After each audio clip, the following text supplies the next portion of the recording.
Ako, u subotu zadnja utakmica ove godine u prvenstvu Dinamo Split 1-1, promocija novoga prvaka Dinama. Kako je bilo biti Splitovac u Maksimiru, biti predsjednik Splita? Kad je Split triba dobiti utakmicu da nije bilo nepoštenja suca, Trampusa koji nije sudija, čisti penal, vjerojatno bi Split dobio tu utakmicu.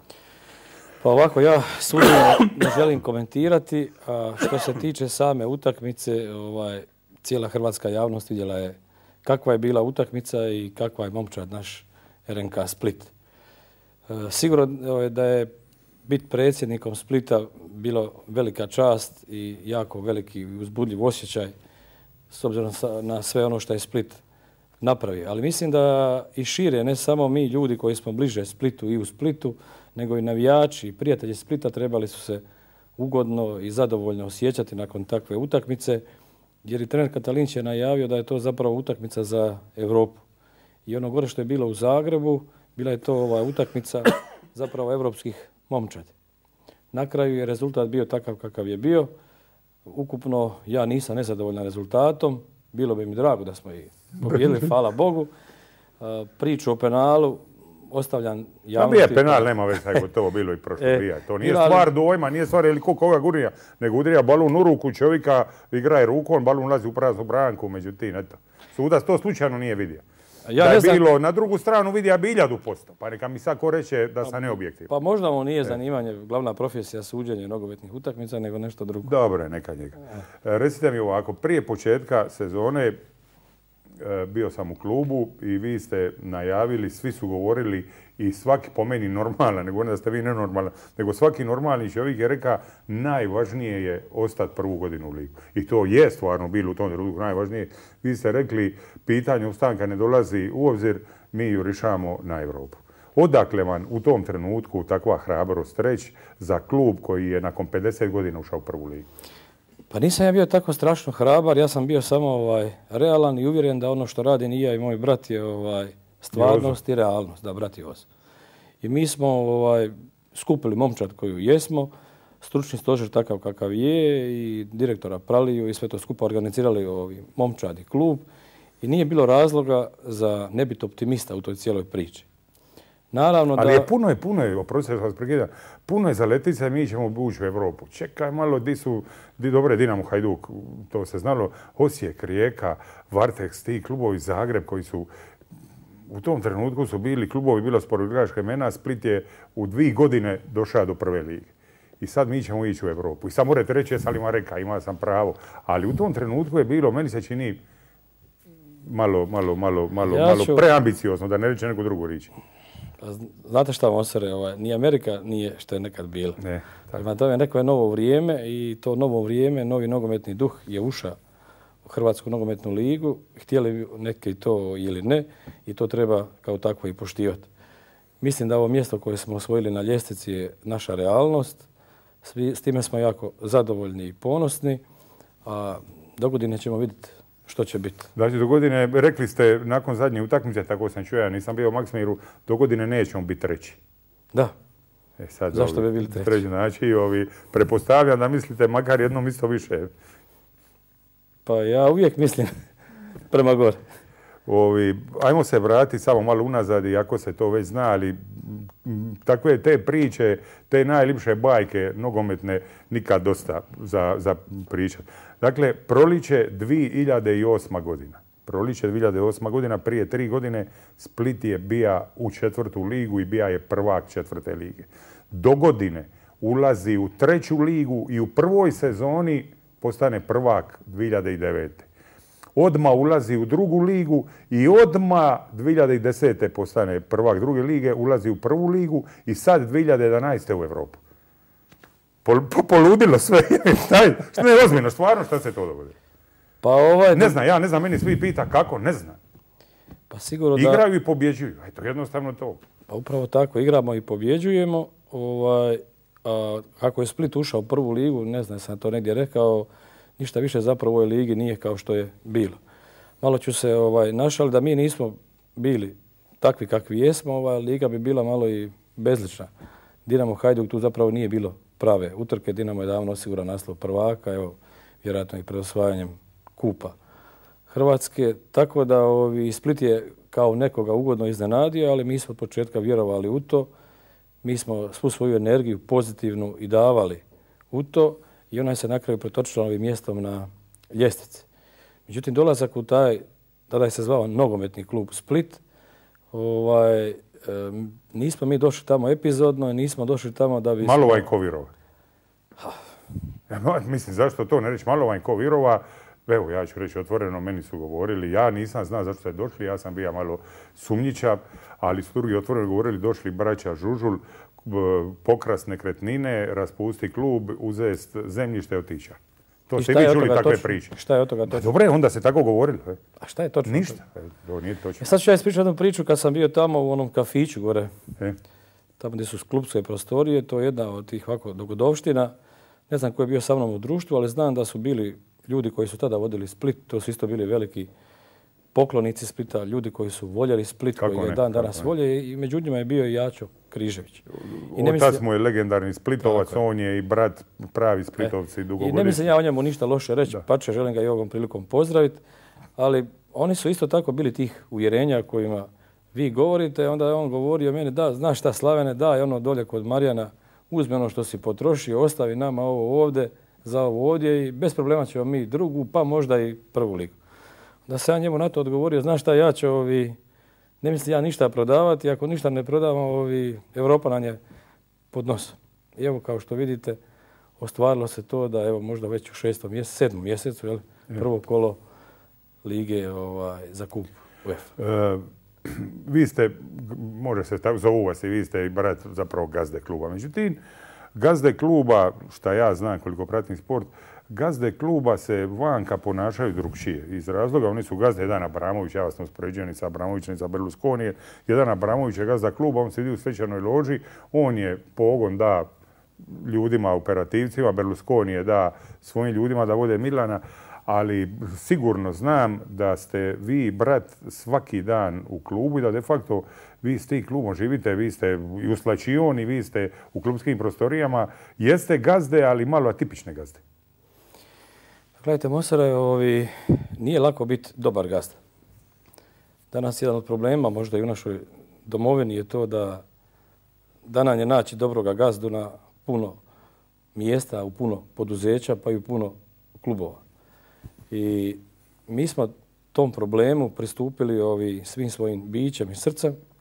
I ne samo da smo nas dva, tamo dođe i moja žena, mali Ante, moj trenira tamo i postaje veliki zaljubljenik Splita. I to je nama ušlo, kako bi se reklo, pod kožu. Tako da mi živimo s balunom i jutro i poslijepodne i večer. I mi jesmo gazde i vlasnici toga i mi ništa ne prepuštamo slučaju. Tamo gdje mi trebamo djelovati kao gazde i vlasnici, to radimo, a tamo gdje ne trebamo, to ostavljamo nekom drugom. Tako da točno se zna razlika između predsjednika, direktora, trenera, pomoćnog trenera i sve to stoji na svome mjestu. Međutim, ono što je tamo možda najvrijednije uz ovo što smo i mi tamo, to su ljudi. To je zapravo zadnji klub gdje je, ja bih volio da je tako svaki klub u Hrvatskoj, ali to je zapravo jedini sad klub gdje vidim toliko amatera, onih zanesenjaka, entuzijasta, kao što su bili u klubima prije 30-40 godina. Sad se motaju oko kluba, u klubu su svi hoće pomoć od počasnog predsjednika Žare Mihaljevića, da i dalje ne nabrajam ljude, jer bi preskočio nekoga do navijača koji dolaze tamo i žele nešto pomoći, žele nešto učiniti za Split. Pa nas tamo izravno u klubu nema tako puno, ali očito da imamo jako puno i simpatizera i prijatelja, i to ne bilo kakvih prijatelja, nego iskrenih prijatelja. Istina je ovo što vi govorite, da tamo dnevno dođe ljudi jako puno, šta treba, mogu li šta učiniti za Splita, i to sa zadovoljstvom. Tako da to je jedna homogena družina i počevši od ovih ljudi koji uređuju teren, Stipe, Mirka, od naših čistačica, Ane, Marije i tako da šire te naše radne zajednice. Tako da svi skupa živimo za te utakmice i kad su utakmice kod nas u Parku mladeži, onda je to ono što se kaže fešta od baluna, nama je to praznik, mi je nestrpljivo čekamo. Dolaze familije svi? Pa dolaze. Moja dođe cijela, dolaze i druge koliko znam, i nije to... Odakle vam to je bila ludost? Ludost, ja sam to napisao i falija, priznajem. Ići makniti ogradu. u Hrvatskoj, pored ovoliko gluposti i ekscesa, incidenata sa navijačima, ići makniti ogradu i staviti da nema ograde, nego da je kao u Engleskoj metar visoka ograda i nije se dogodio niti jedan incident. A čemu ograde, Mosar? A mi, majko moja mila, pa zato što su uvijek su neredi, uvijek je tučnjava. Uvijek je tučnjava. Pa gledajte, ograde su bile, ograde su nestale. Mi smo tamo na jednom novom početku i taj početak se pokazao jako uspješan i renesansan ako hoćete.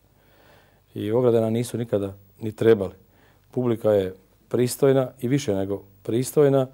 Svi skupa navijaju za naš Split i kamo sreće da je više takve publike na našim stadionima. A inače nogomet mora doživjeti neke promjene i naša liga mora doživjeti nekakve promjene i to razmišljanje o nogometu, nogometna filozofija mora danas postati nešto sasvim drugo, mora postati nešto što je to i na zapadu. I kad otvorite televizor, tamo vidite da su stadioni puni, da se čeka kad će subota, odnosno nedjelja, kad su utakmice i da se živi za taj dan. I ono što je tamo i što se tamo događa, jednostavno treba će preslikati i kod nas. Kako Split igra izvrsno, treći je na tablici, jedno vrijeme je bio na 19.9. prošle godine, prvi na tablici, a opet dođe 2000 svita. Osim kad je igra i dug, bilo je 6.000.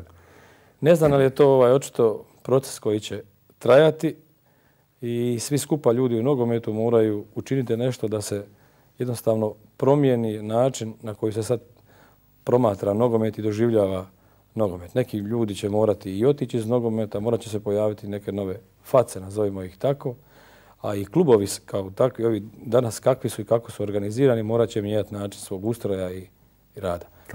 Kakav je odnos sa navijačkom skupinom Crveni đavoli? Pa odnos nam je dobar. Ja bih volio da su oni malo i brojniji, tako je, ali bodre nas u svakoj utakmici i naravno da to i meni i igračima znači jako puno. Kad su u pitanju gostovanja, onda im ja omogućim nekakav kombi. Oni putuju sa sendvičima, nekad i bez sendviča, ali evo recimo kad su išli u Pulu, to je ipak daleko gostovanje, ali nema te žrtve koje oni ne podnose da bi klub išao naprijed. Rekao sam da ste atipični predsjednik, ne želite sjediti u svečanoj loži, nego idete tamo na oni vaš dil tribina s familijom. Međutim, ima jedna druga stvar. Ivan Katalinić, dakle imenom i prezimenom je rekao, bili ste u karanteni, Elvija Solin, hotel president. Da. I došao je predsjednik kluba, govorim Slaven Žužul, sjeo autobus i da ste i vi autobusom igrače doveli do Splita. Najprije, jel imate dozvolu za autobus? Imam ja raznih dozvola.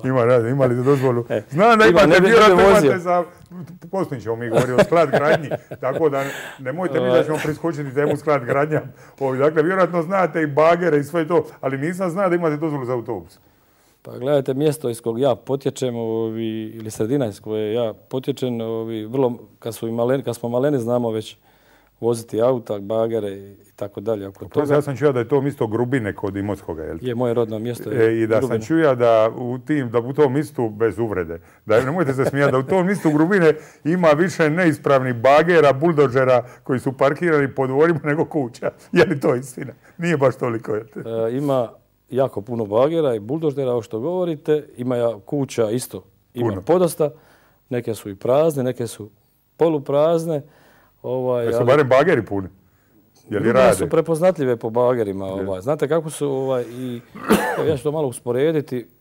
Gledajte, bez uvrede bilo kome, Albanci po Hrvatskoj otvaraju pekarske radnje, slastičarne i tako dalje, dok evo Imoćani, Grubinjani i ova sela oko Imotskog su bila takva da su imali kamione, bagere i odali po cijeloj i bivšoj Jugi, a danas i po Hrvatskoj. Tako da to je jedna od prepoznatljivosti. A vratimo se mi na autobus. Vi ste došli, kad vam je puklo da ćete vi ići autobus? Jeste li vi to planirali ili ste došli tamo, vidjeli oni veliki autobus kao što ima jedino Manchester, kao što ima Split, oni tip autobusa i šta, idemo se ovdje s malo autobus. Kako je to izgledalo, recite mi?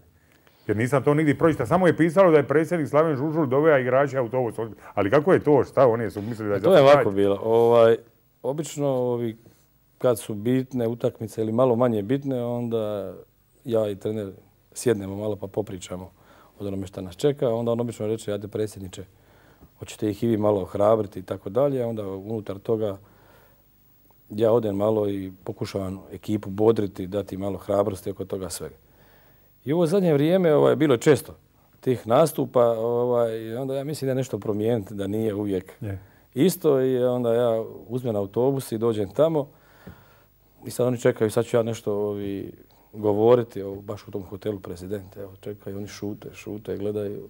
Ja govorim, nema nikakva govora, dište se i vozim vas ja autobusom do Parka Mladež. Kako ja budem šalta brzine, vi tako danas igrajte i onda smo na kraju i dobili tu utakmicu. Mislim da je bilo 1-0, je bilo malo tijesno ili već. Kako je. Tako da je to, evo, to je bilo to. Nasmijali su mi se onda kad sam dovezao autobus pred Park Mladeži, ugasio, onda je bio pljesak, znaš, kad... Je li malo više nego što je potreba ulaziti u slačionu? Pa ja mislim da u slačionicu treba ulaziti u onoj mjeri kako to nalaže rezultat, trenuci i okruženje.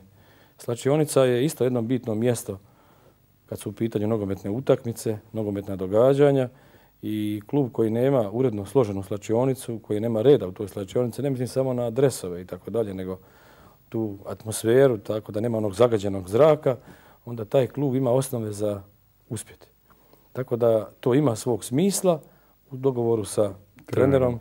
Naravno, bez toga se ne može ništa, ali predsjednik je uvijek predsjednik prema tome. Je li ovu sezonu, je li Split je ima i neke serije, pogotovo pred pauzu, bila je jedan niz ne baš lijepih rezultata.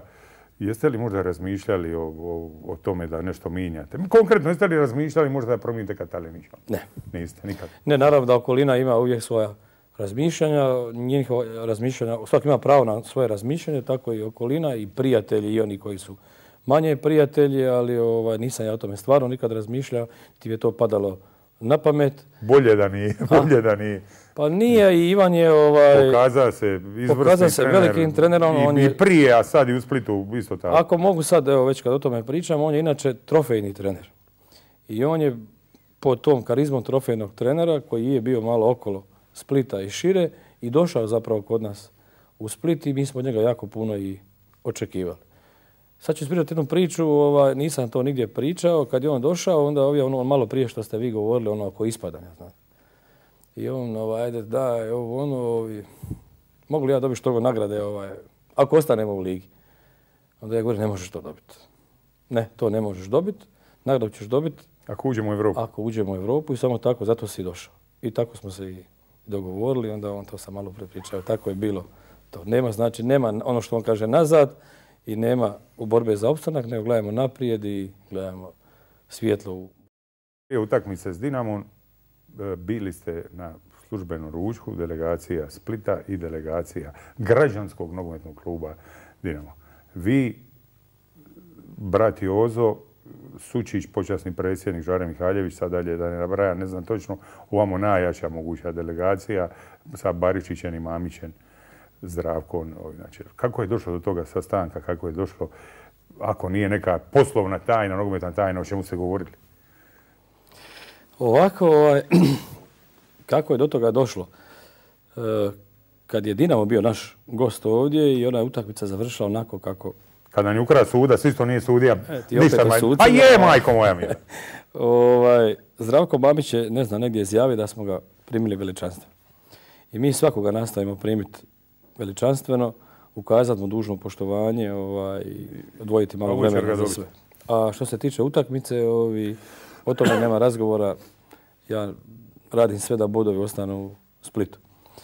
I dan, dva prije te utakmice došao je telefonski poziv, mislim, direktoru Praliji, kao, želite li biti naši gosti, hoćete li doći na ručak sa upravom Dinamo. Da, oni su zvali i ja sam to isti tren prihvatio.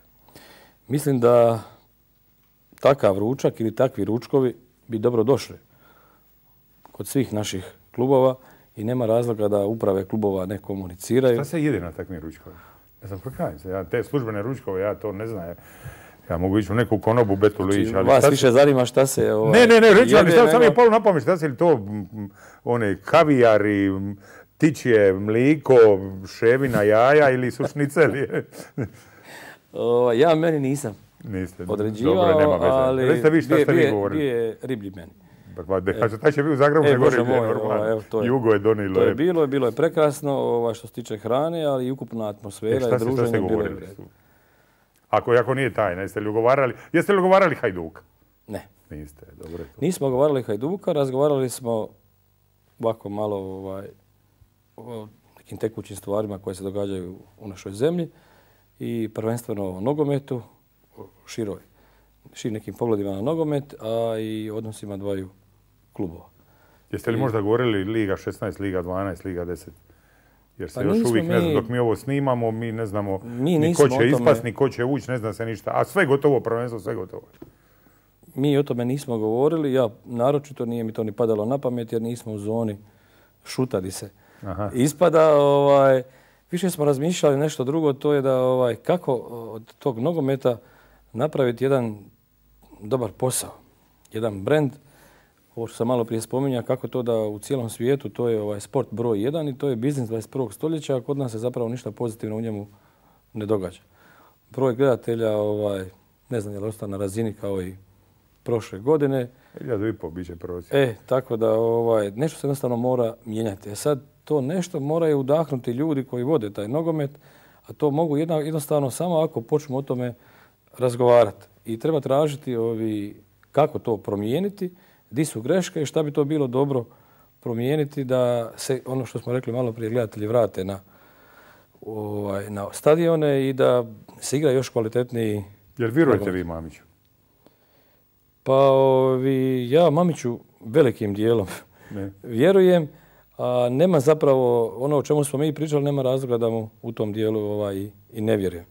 Zdravko je izvršni predsjednik Dinama, on taj posao radi jako dobro. Šta Barišić govori na tim sastancima? Jer Barišić je službeno predsjednik, ali bez uvrede gospodinu Barišiću. Ne, nego meni se čini da on je predsjednik i nominalno prvi čovjek, ali ja mislim da nema iti jedan čovjek u Hrvatskoj ne postoji koji misli da je Barišić, mislim Mamić je gazda, šta? I neka je, ne smeta meni. Nego je li Barišić tu? Pa naravno da i gospodin Barišić sudjeluje u razgovoru, naravno da je ugodan i sugovornik, može se naći jako puno tema o kojima se može pričati ugodno i s njim. Zdravko je ovako malo i šaljivdžija, malo više, malo je i opušteniji i voli malo više teatra u tim govorima s njegove strane, voli i zapivati. To se može vidjeti kad napada novinara i pljuje po novinarima da je malo ide. Mogu li vas, mislim da mogu vas pitati, ko mi smeta, pa ću vas i pitati, a vi odgovorite što ćete ili nemojte odgovoriti. Ja sam očekivao da će se RNK Split TV, da će se u onoj utakmici, da ne nazovem neke, da ne rečem sukob, brat, nego utakmici Mamić-Štimac, da ćete se opredijeliti za Štimca. Ja bih volio da se opredijelili za Štimca, kao čovjek koji ne krije da voli nogometni klub Split. I išao sam rezonom na koji cijela Dalmacija za Štimca, pa vjerojatno će biti Split i na kraju je vidio sam da ste se priklonili Mamićevoj struji, udruženju prvoligaša, ali to je ipak Mamićeva struja. Pa gledajte, Mosore, ja nisam delegat Hrvatskog nogometnog saveza. RNK Split je član udruge prvoliglaša i mi smo na toj udruzi prvoligaša birali delegate za HNS. I kad sam ja odlučivao kome ću dati podršku, govorim o delegatima udruzi prvoligaša, onda sam ja razmišljao da sam ja slobodan čovjek i da imam pravo razmišljati svojom glavom. I da trebam činiti sve ono što je u interesu kluba kojeg ja vodim i da radim po svojoj savjesti. I ja nisam doživio ovo na način kao što svi hoće da je to tako, sukob između Dalmacije i regije gore Zagreba, odnosno Slavonije i tako dalje, nego ja sam razmišljao šta je bolje, ponavljam, za moj klub i šta je nekako bolje za nogomet. A u toj utakmici koja se poslije odigravala na način kako se ona odigravala, bilo je jako puno i niskih udaraca i mislim da je previše javnost bila i uključena u takvu jednu utakmicu. To je bilo nešto poput izbora za predsjednika države. I kulminiralo je to svakojakim i konferencijama i onim guranjima na tim skupštinama, kaznama disciplinskog saveza, HNS-a i tako dalje. Poslije istoga svega se izrodio jedan teatar koji nimalo nije ugodan nogometnim djelatnicima, a evo kao što znate traje i dan danas. Prema tome, ja sam odlučio ono što sam odlučio. Nema, to je vaše pravo, ali Ja bi kao čovjek koji volim klub Split, ja bi volio da ste se odlučili za Štimca, ali vaša je stvar, odlučite se vi za koga vi hoćete. Bitno je da je Split treći, da je Split u Evropi, nego da vas... Dobro, zašto mislite da Štimac misli dobro Splitu, a Mamić ne misli dobro Splitu? Nisam rekao to, nego nekako, evo, reću vam zašto to mislim. Ma kad da ode naši, pa bliže je Maja nego Kočulja, eto to mi je rezon. Iako je cijela Dalmacija bila za Štimca, je, pa onda, ali dobro je sad gotova priča. Kakvi je odnos Nogometnog saveza, Hrvatskog nogometnog saveza prema Splitu? Pa odnos Hrvatskog nogometnog saveza prema RNK Splitu je u redu. Ti odnosi su konstantno bili u redu i dobri su. I ja se nadam da će biti i bolji. Čak je i, mislim da je omladinska, ova U12, U19 reprezentacija bila i gost kod nas na Parku mladeži. I sve ono što mi pitamo ili što nam trebamo ili savjete, Marković, pomoći. Srebrić, Pavlović, bili se s njima na nekim poslovnim razgovorima, to je sve ok. Dakle, ne odnose se kao prema nekom malom klubu koji je tekuća. A zašto nismo mi mali klub? Ne, to je bilo na početku, kažem, bili se gore na razgovoru i čuo sam da su bili vrlo korektni. Oni su bili uvijek korektni, a i mi smo bili korektni. Nikad od njih nismo tražili nešto što nam nisu mogli.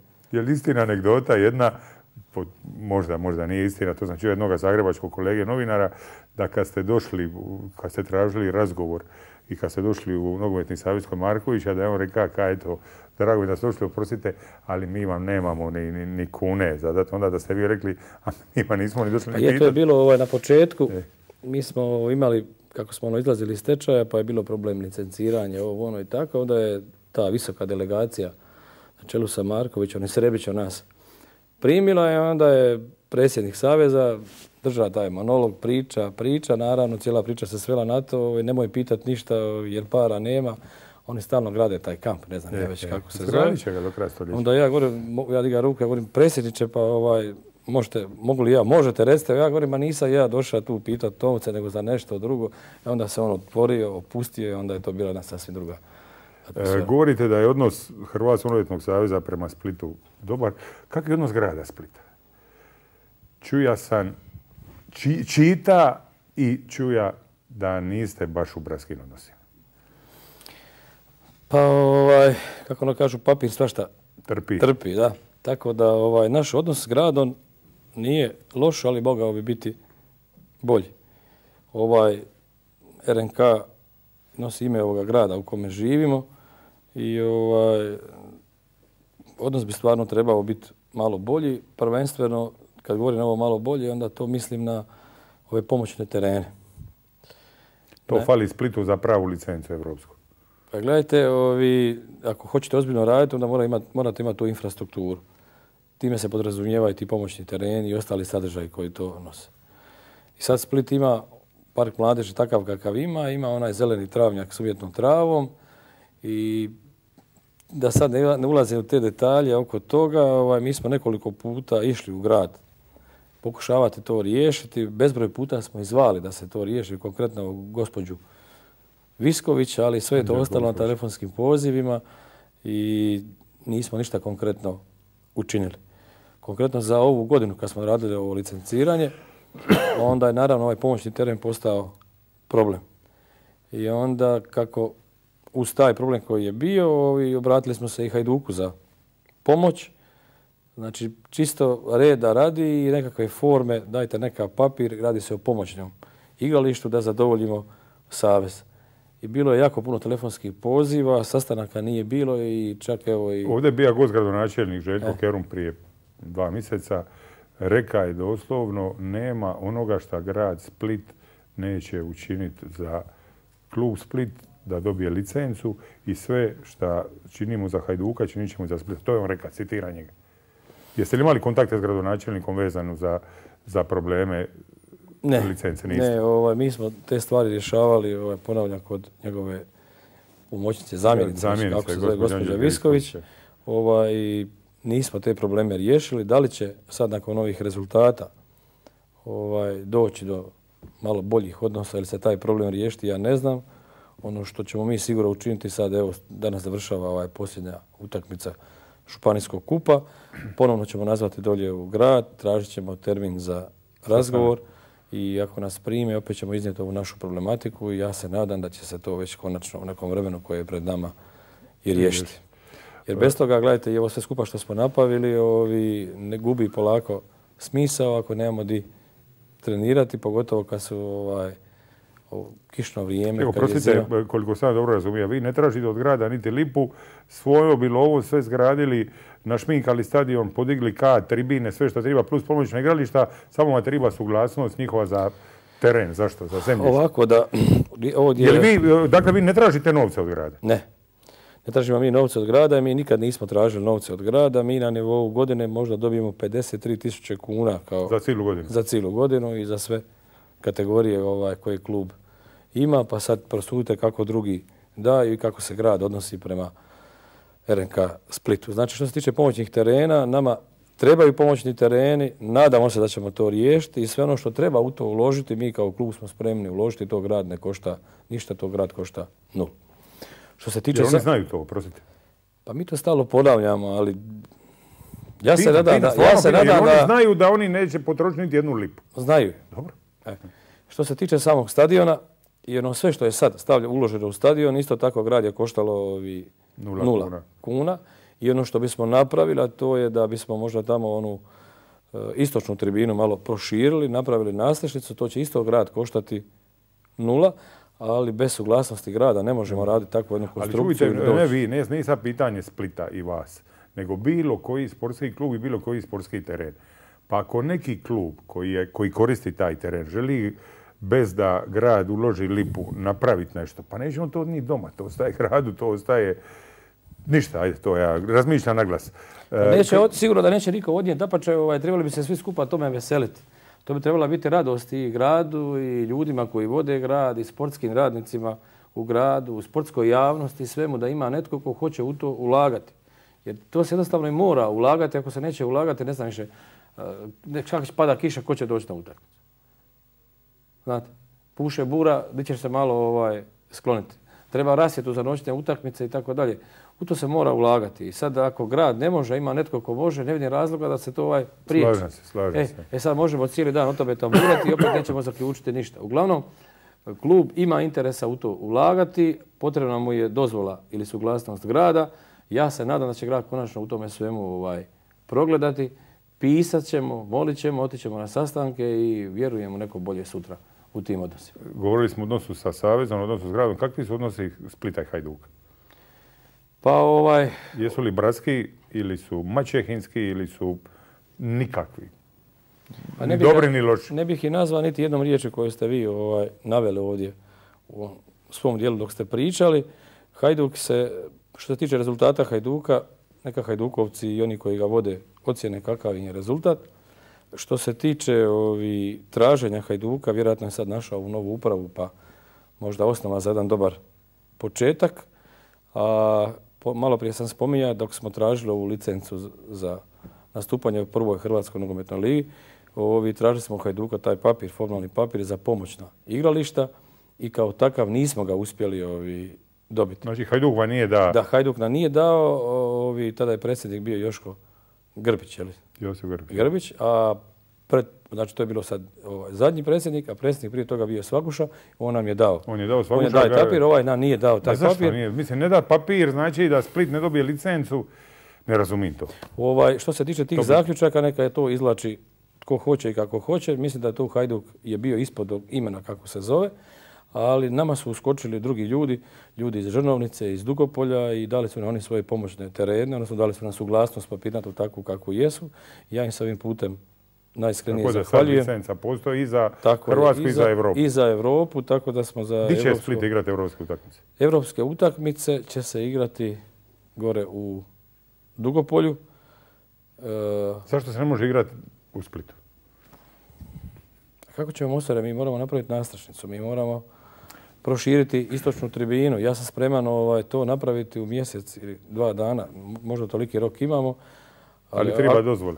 Pa treba dozvola, ne mogu ja iskrcati tamo građevinske strojeve, dovesti ljude, ne možete to početi raditi bez da imate odgovarajuću dokumentaciju. Nevjerojatno. A mi na Da to komunikaciju neko zapinje nogu, nevjerojatno. Meni nevjerojatno. Mi na komunikaciju trošimo mjesece da bi uglavili jedan sastanak i započeli dijalog, a tek onda iz toga kad dođe nešto ili slijedi.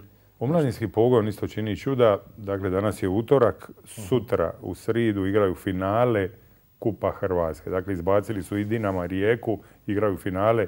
Gledatelji kad budu gledali ovu emisiju će znati rezultat, ali nevjerojatan uspjeh uz prvu momčad postižu i mlađe kategorije čiji je šef Darko Butorović. Split ima izvanrednu nogometnu školu. Evo, mali Rebi sa 17 godina ušao da gol Dinam. Kako vi to kao navijač Splita gledate? Gušta sam vidjeti. I to baš protiv Dinama? Protiv Dinama i to baš u Zagrebu, protiv Rovaka sa 17 godina. Bez ikakvog straha, kompleksa, kada je iskusni igrač, dobija balun, čeka, pogleda, kad je vratar iša, gurnija ga nije, udrija, bez veze nego gađa.